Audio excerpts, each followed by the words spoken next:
पता नहीं लोग क्या कहेंगे। तुम लोगों की ही सुनते रहोगे। तुम्हारी जिंदगी बस लोग क्या कहेंगे इस हिसाब में ही बीत जानी, फिर तुम्हारी उपलब्धि क्या होगी?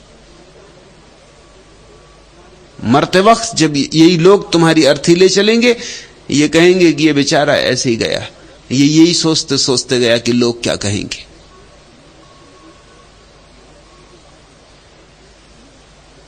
तुम कुछ कर नहीं पाओगे, तुम जी ही नहीं पाओगे। तुमने प्रसिद्ध कहानी सुनी ना पुरानी, कि एक बाप और उसका बेटा अपने गधे को बेचने बाजार चले।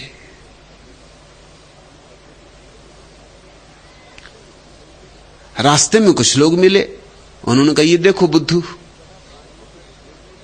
दोनों पैदल चल रहे हैं और गधा साथ में।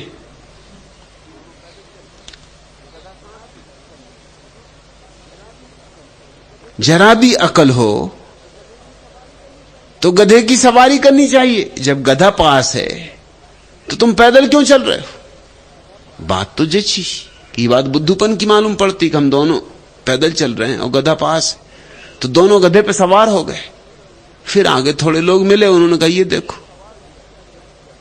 बेचारा गरीब गधा, दो चढ़े बैठे।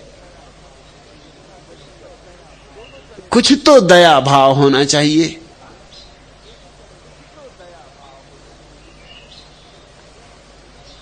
तो बाप ने कहा, ये बात ठीक है। तो बाप उतर गया, बेटे को बिठा रखा। थोड़ी दूर बाद फिर लोग मिले और उन्होंने कहा, ये देखो, ये सुपुत्र देखो, बाप तो पैदल चल रहा है, सुपुत्र गधे पे बैठे हुए। ये कलयुग आया। तो बेटा उतर गया, बाप को बिठा दिया।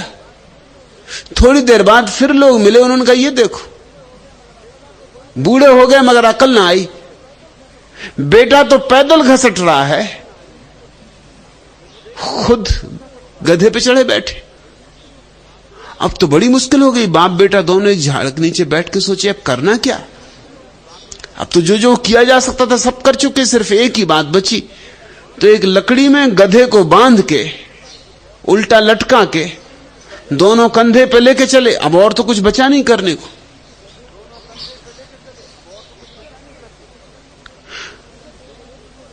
गुजरते थे पुल पर से, लोगों की भीड़ लग गई, लोग खिलखिला के हंसने लगे कि बहुत सवारियां देखी।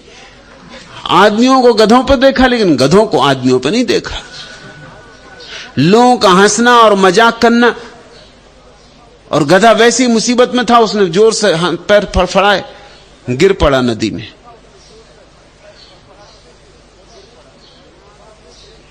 गिरे तो बाप बेटे भी, वो तो तैरना आता था, सो किसी तरह किनारे लग गए, गधे से हाथ गंवाया। गधा तो हाथ से गया, मगर लौट के घर आ गए किसी तरह, जान बची और लाखों पाए। लौट के बुद्धू घर को आए।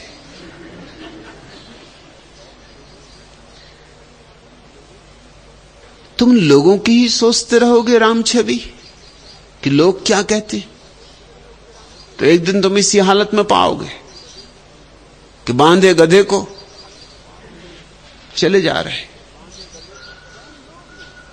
और कौन लोग हैं ये? अक्सर तो गधे ही हैं।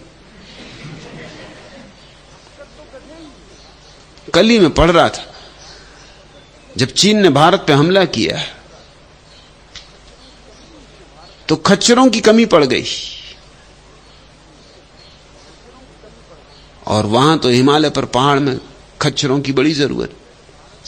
तो खच्चर भारत के बाहर से मंगाने पड़े। तो पंडित जवाहरलाल नेहरू ने खच्चर बाहर से बुलाने चाहिए, इसका संसद में प्रस्ताव रखा। हजारों की संख्या में खच्चर खरीदने पड़ेंगे। खच्चर के लिए अंग्रेजी में शब्द है म्यूल। एक संसद सदस्य म्यूल का मतलब नहीं समझा, तो उसने अपने पड़ोसी से पूछा कि म्यूल यानी क्या? तो पड़ोसी ने कहा म्यूल यानी गधा।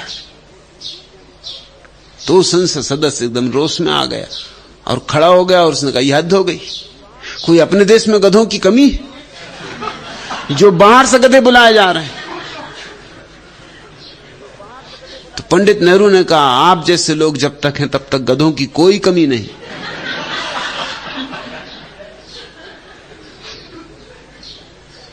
मगर गधे बुलाए नहीं जा रहे, खच्चर बुलाने पड़ रहे हैं। यहां तो हालत इतनी बिगड़ गई, खच्चर खोजना मुश्किल है, गधे गधे हैं। खच्चर तक भी नहीं, घोड़ों की तो बात दूर। तुम किन की बातें मान रहे हो, किन के इशारों पे चल रहे हो? और कभी तुमने यह सोचा कि वो तुमसे इतने ही डरे हुए हैं जितने तुम उनसे डरे हुए हो? तुम सोच रहे हो कि ये क्या सोचेंगे, वो सोच रहे हैं कि तुम क्या सोचोगे। एक दूसरे के सोच में मरे जा रहे हो। थोड़ा अपने भीतर से जीना शुरू करो। असली जीवन भीतर से जिया जाता है, बाहर के अनुकरण से नहीं। और अगर बाहर का अनुकरण करोगे तो तुम गंवा दोगे, सब कुछ गंवा दोगे। और बाहर इतने लोग हैं, किस किस का अनुकरण करोगे? कोई कहता है ऐसा, कोई कहता वैसा, कोई कहता वैसा। मैं एक घर में मेहमान था, एक छोटे बच्चे से मैंने पूछा कि तू बड़ा होके क्या बनने का इरादा रखता? उसने कहा कि जहां तक तो मैं पागल हो जाऊंगा। तू पागल हो जाएगा? मैंने बहुत बच्चों से ये पूछा, मगर तेरा जैसा बुद्धिमान बच्चा नहीं मिला। तू बड़े मजे की बात करा, मगर बड़े मतलब की भी, पते की भी। तू पागल हो जाएगा। पागल होना चाहता हूं, होना नहीं चाहता, मगर हो जाऊंगा। क्योंकि मेरी मां चाहती मैं डॉक्टर बनूं, मेरे बाप चाहते हैं कि मैं इंजीनियर बनूं, मेरे काका चाहते हैं कि मैं संगीतज्ञ बनूं क्योंकि उनको हारमोनियम बजाना आता है।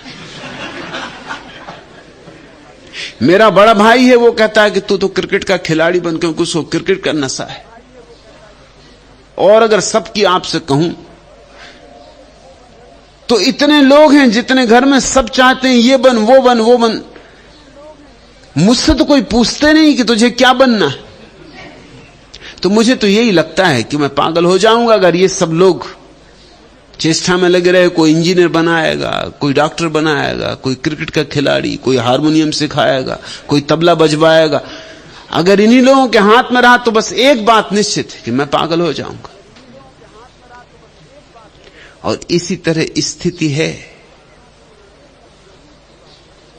ये तो दूर की बात होगी। मैंने ऐसे तक लोग देखे हैं, ऐसे घरों में मेहमान हुआ हूं कि बच्चा भी पैदा नहीं हुआ और पति पत्नी में मैंने झगड़ा देखा कि बच्चा जब पैदा होगा तो उसको क्या बनाना, डॉक्टर बनाना कि इंजीनियर बनाना कि संगीतज्ञ बनाना कि क्या बनाना, भी बच्चा पैदा ही नहीं हुआ है। एक अदालत में मुकदमा था, 2 आदमियों पर हाथापाई हो गई, लठ चल गए, खून बह गया। मजिस्ट्रेट ने पूछा लेकिन कारण तो बताओ। तो वो दोनों एक दूसरे की तरफ देखे कि तू बता दे, क्योंकि कारण ऐसा था कि जो बताए वही बुद्धू मालूम पड़े। कारण कारण जैसा था ही नहीं। मजिस्ट्रेट ने कहा बताते हो कि नहीं? एक दूसरे की तरफ क्या देखना, बोलो क्या है हुआ मामला। तो उन्होंने कहा आपसे क्या कहें, कहते संकोच लगता है। हम दोनों मित्र हैं असल में। नदी पे बैठे थे, रेत में बैठे गपशप कर रहे थे। ये बोला कि भैंस खरीद रहा हूं। मैंने कहा भाई भैंस मत खरीद तू, क्योंकि मैं खेत खरीद रहा हूं और तेरी भैंस खेत में घुस जाए, अपनी जिंदगी भर की दोस्ती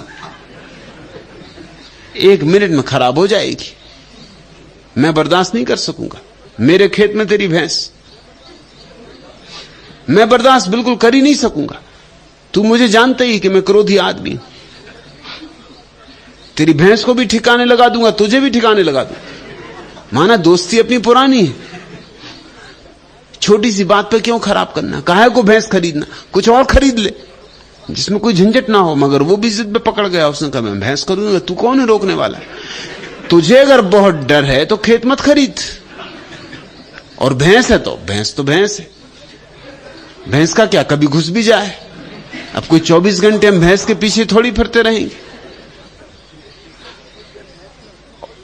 और घुस गई तो क्या बिगड़ गया?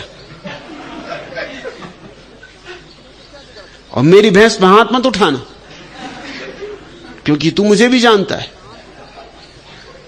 कि अगर मुझे क्रोध आ जाए तो कुछ से कुछ हो जाएगा, भैंस तो एक तरफ रह जाएगी, आग लगा दूंगा खेत में,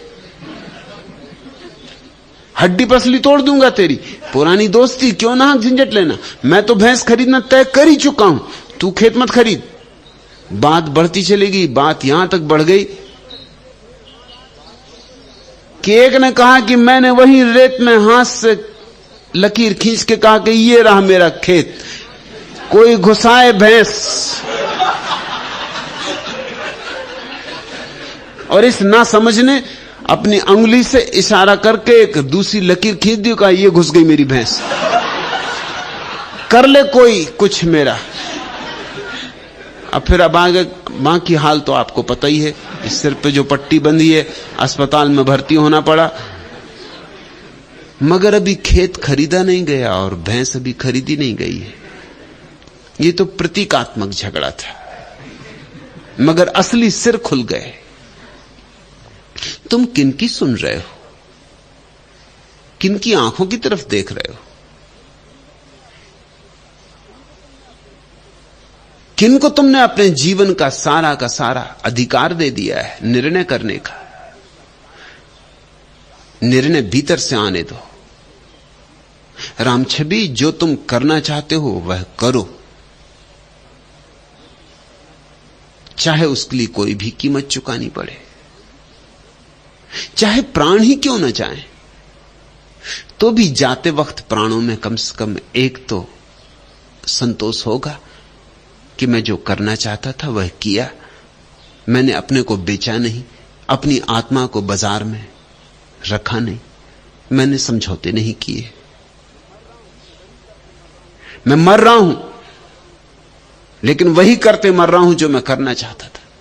तुम्हारे प्राणों में वैसा ही संतोष होगा जैसे सुकरात को रहा होगा जहर पीते वक्त, जैसा मंसूर को रहा होगा गर्दन कटते वक्त, जैसा जीसस को रहा होगा सूली पे चढ़ते वक्त। संतोष, परम संतोष कि मैं जो करना चाहता था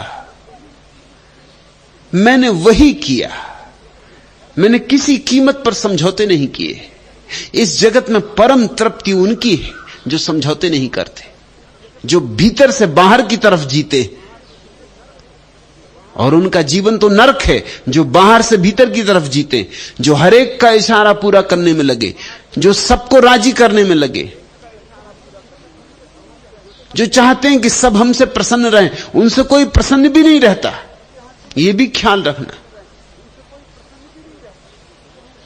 और अपना जीवन वे गंवा बैठते, कूड़ा करकट में गंवा बैठते।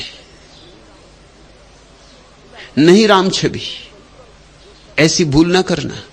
जो करना चाहते हो वही करो। और मैं तुमसे यह भी नहीं कहता कि वह सही है या गलत, उसका निर्णय भी तुम्हारी अंतरात्मा को ही करना है। उसका निर्णय भी बाहर से नहीं लेना है। कौन निर्णय करेगा क्या सही है क्या गलत है? बुद्ध ने घर छोड़ा, पिता समझते थे गलत है, पत्नी समझती थी गलत है, परिवार समझता था गलत है, सब समझते थे गलत है। लेकिन आज 2500 साल बाद क्या तुम ये कहोगे कि बुद्ध ने घर छोड़ा तो बुरा किया? नहीं छोड़ते तो मनुष्य जाति वंचित रह जाती, सदा सदा के लिए वंचित रह जाती।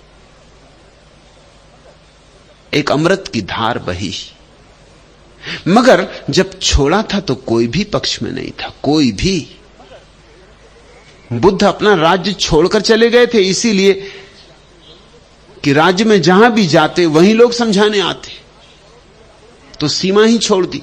सीमा छोड़ दी तो पास पड़ोस के राजा महाराजा आने लगे, क्योंकि वो भी उनके पिता के मित्र थे। कोई बचपन में साथ पढ़ा था, किसी की दोस्ती थी, किसी का कोई नाता रिश्ता था, वो समझाने आने लगे। जो आता वही बुद्ध को कहता कि तुम क्या नासमझी कर रहे हो।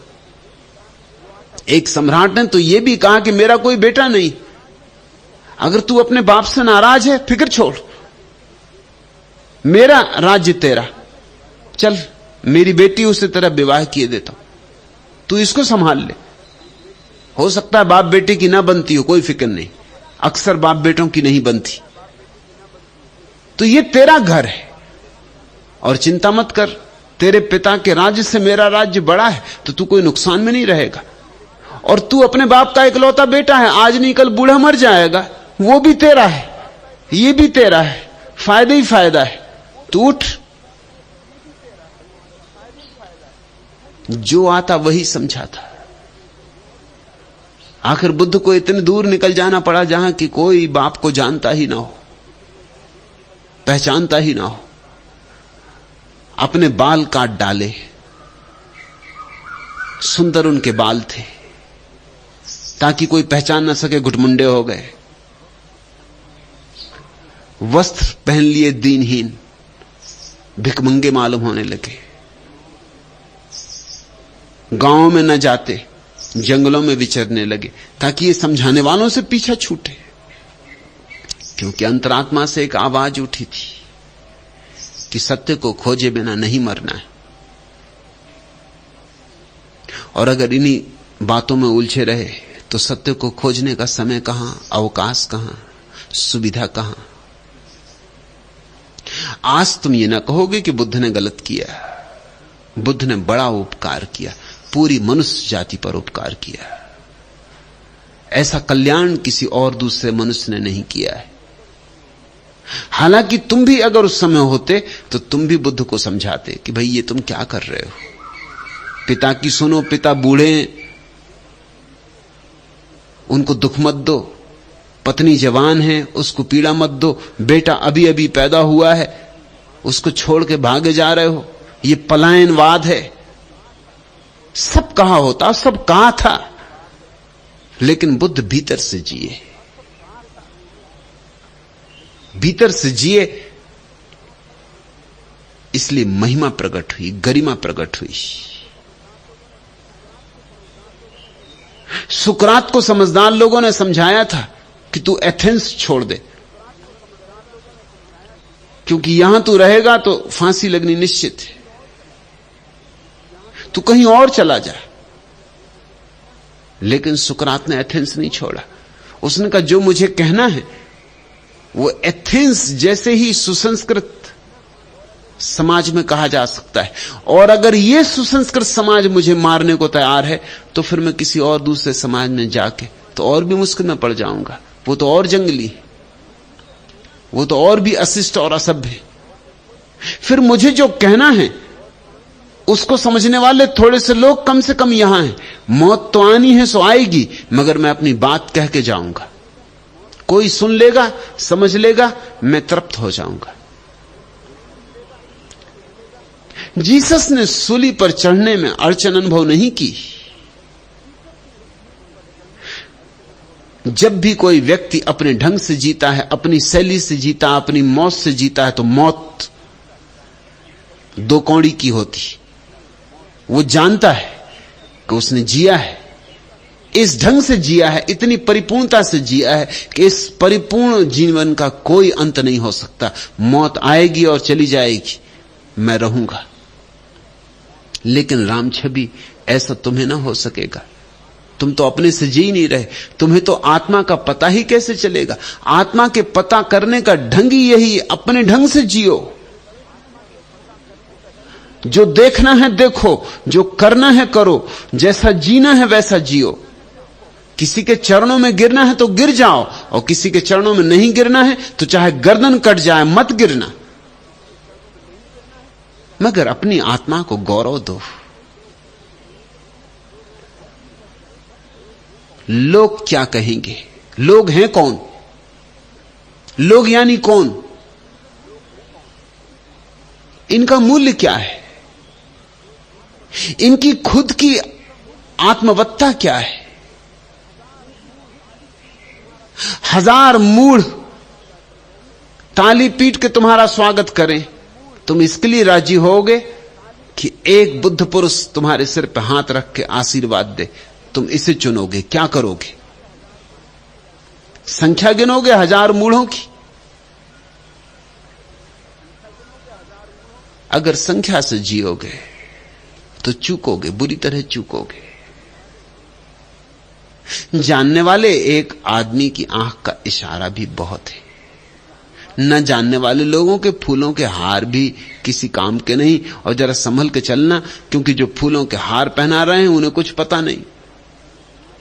एक धुन है, आज फूलों के हार पहना रहे हैं, कल वही जूतों के हार लेके आ जाएंगे, वही के वही लोग। उनके बदलने में देर नहीं लगती, वे हैं ही नहीं। उनकी कोई आत्मा है, उनकी कोई स्थिरता है। आज सम्मान देते हैं, कल गाली देने लगते हैं, फिर सम्मान देने लगते हैं। उनकी बातों का कोई भी मूल्य नहीं है। अगर देखना ही हो किसी की गवाही, तो किसी जागे पुरुष की गवाही मांगना, किसी सद्गुरु की गवाही मांगना। उससे पूछना कि क्या कहते आप,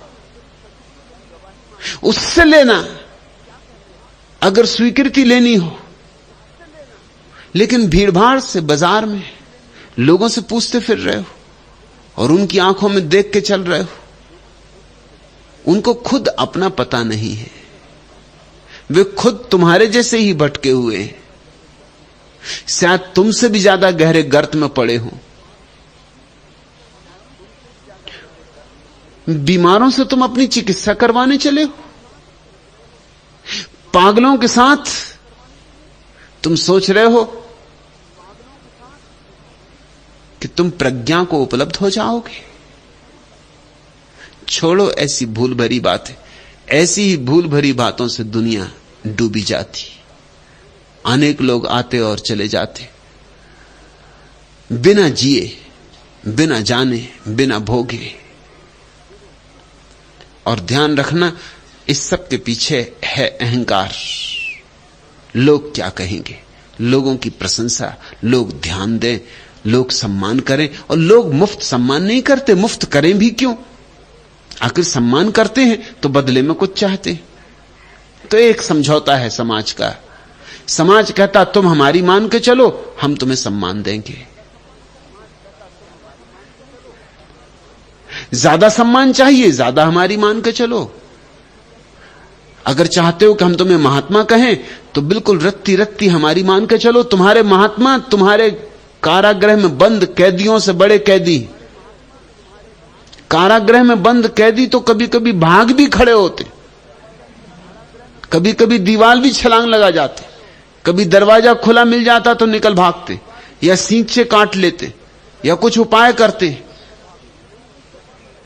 रिश्वत खिलाते हैं, या नहीं कुछ हो पाता तो कम से कम आत्महत्या कर लेते।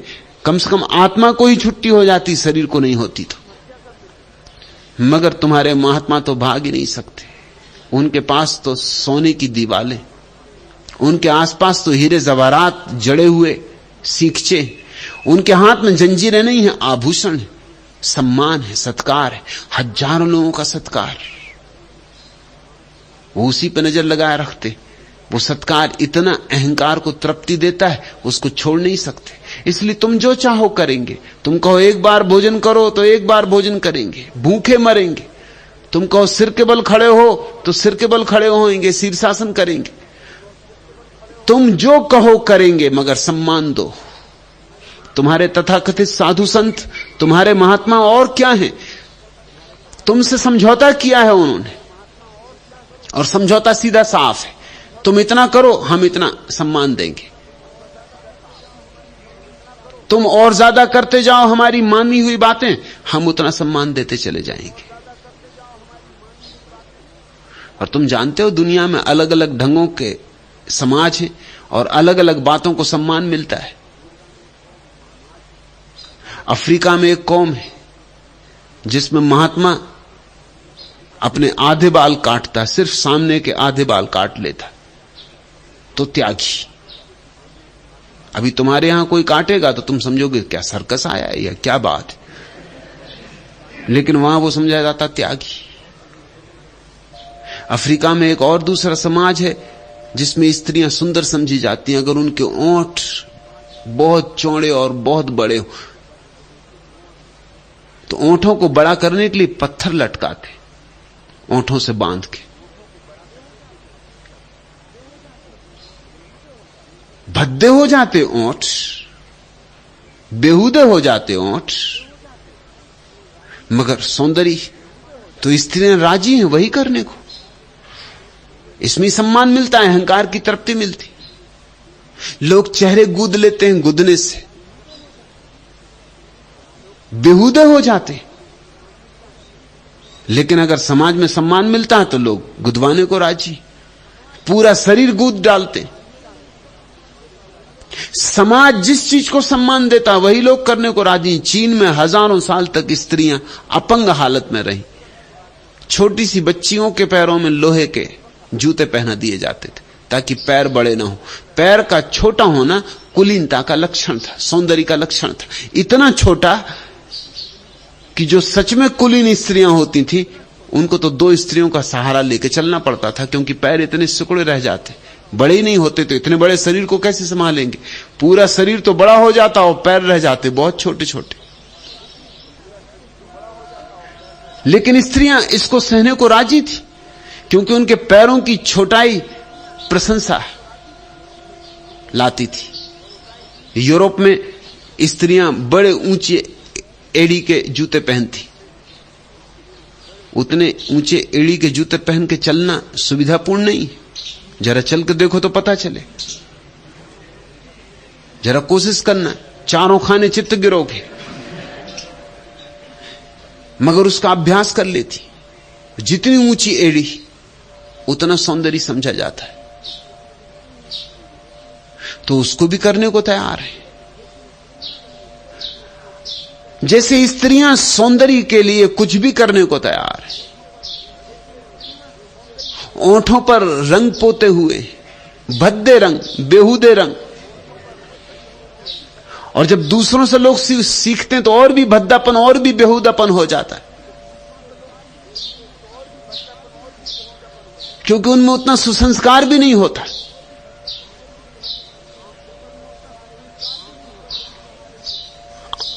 आंखों पर रंग चढ़ाए हुए,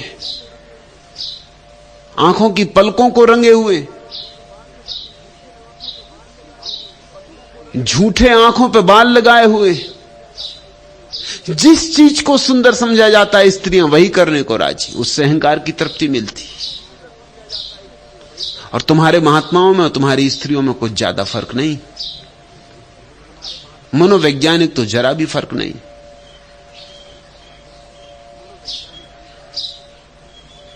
कल मैं पढ़ रहा था कहीं,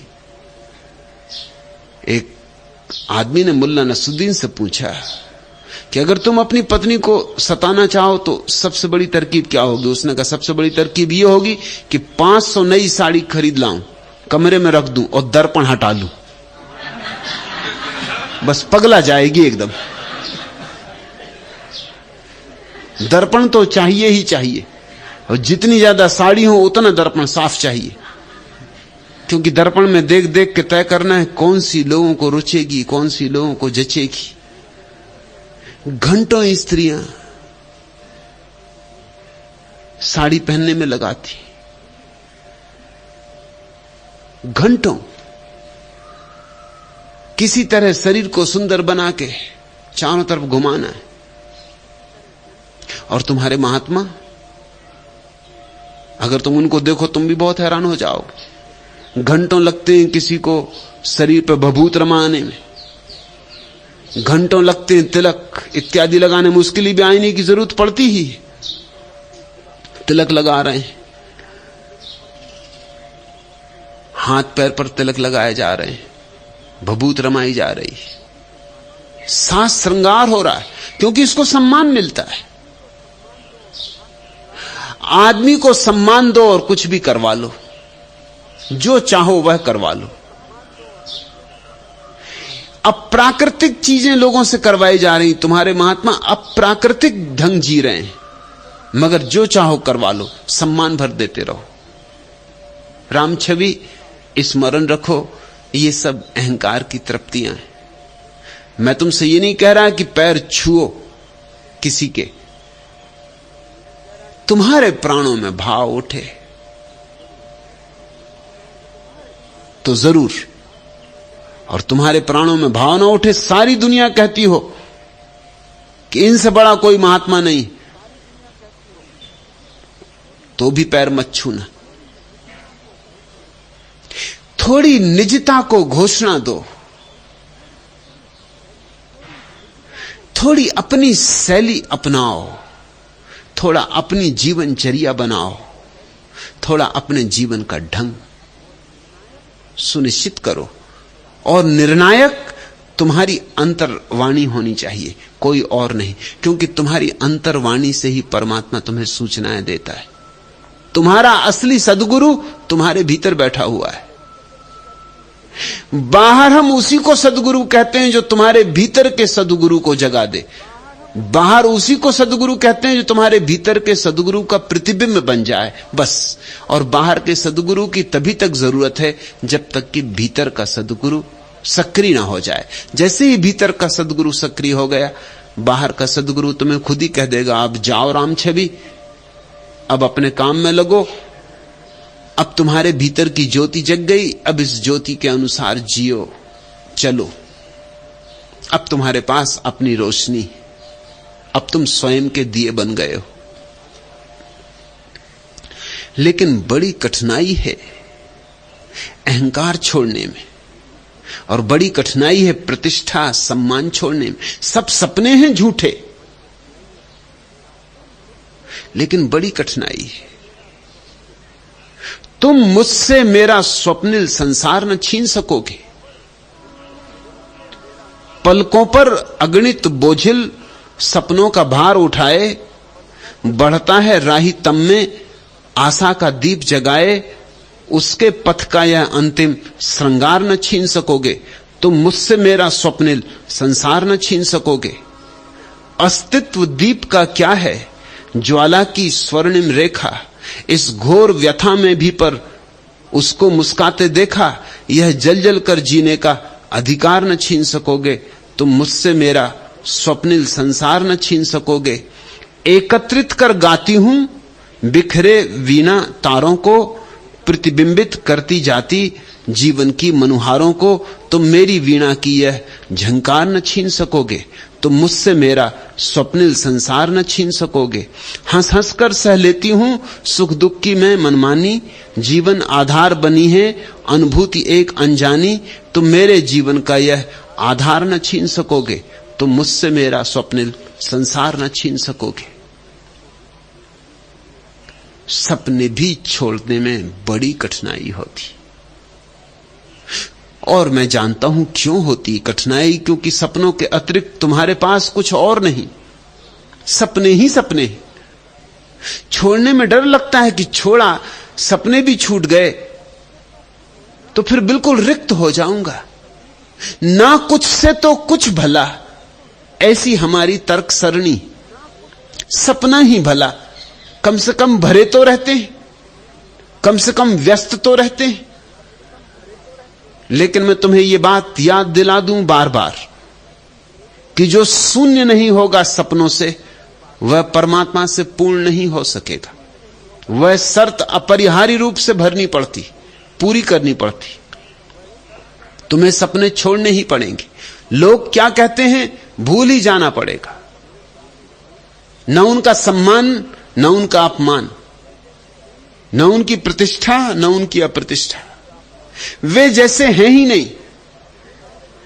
तुम ऐसे जियो जैसे तुम अकेले हो पृथ्वी पर और पहले मनुष्य हो, और तुमसे पहले कोई हुआ नहीं, तुम्हें कोई राह बताने वाला नहीं।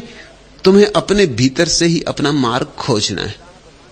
तो धीरे धीरे तुम्हारे भीतर की धीमी धीमी आवाज सुनाई पड़नी शुरू हो जाएगी, और उस आवाज को मान के जो चल पड़ता है पहुंच जाता है। सपने छोड़ो ताकि सत्य पा सको। सपने छोड़ने में कुछ भी नहीं छूट रहा है। सपने कुछ है ही नहीं, ना कुछ छूटेगा, सब कुछ मिलेगा।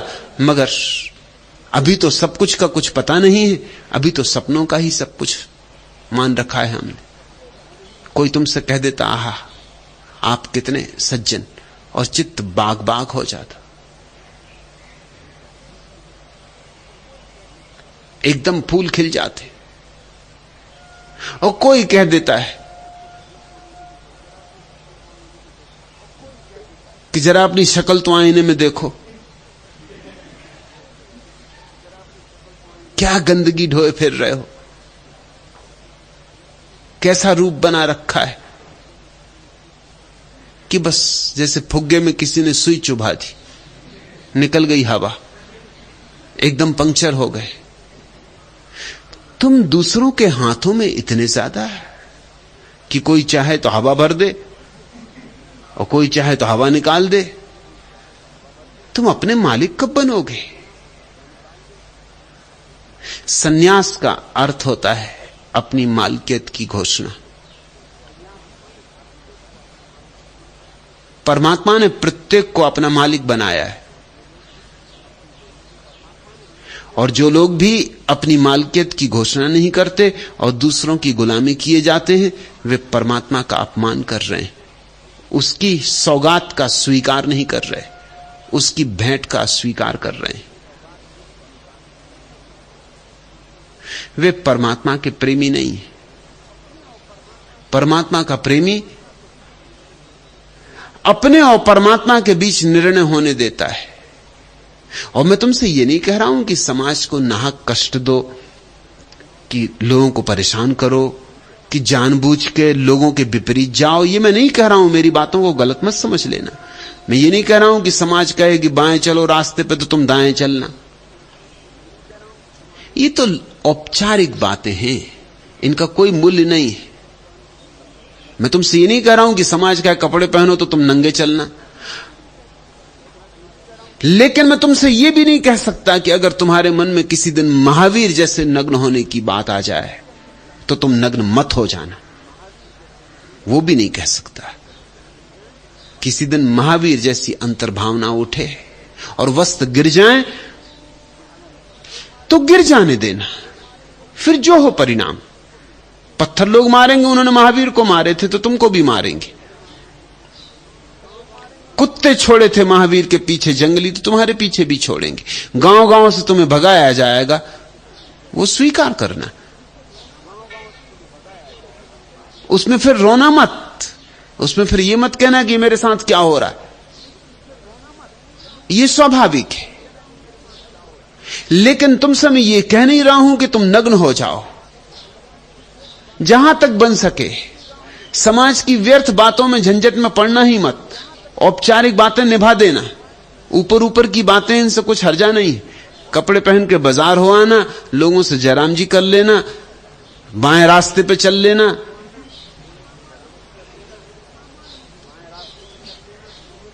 सामान्य जीवन का जो उपक्रम है उसको पूरे करते रहना, लेकिन अपनी आत्मा को मत बेचना। और जहां सवाल उठता हो कि यहां आत्मा को बेचने की बात है, वहां सब दांव पे लगा देना और अपनी आत्मा को बचा लेना। जिसने अपने को बचा लिया उसने सब बचा लिया, और जिसने अपने को खो दिया वह सब खो देता है।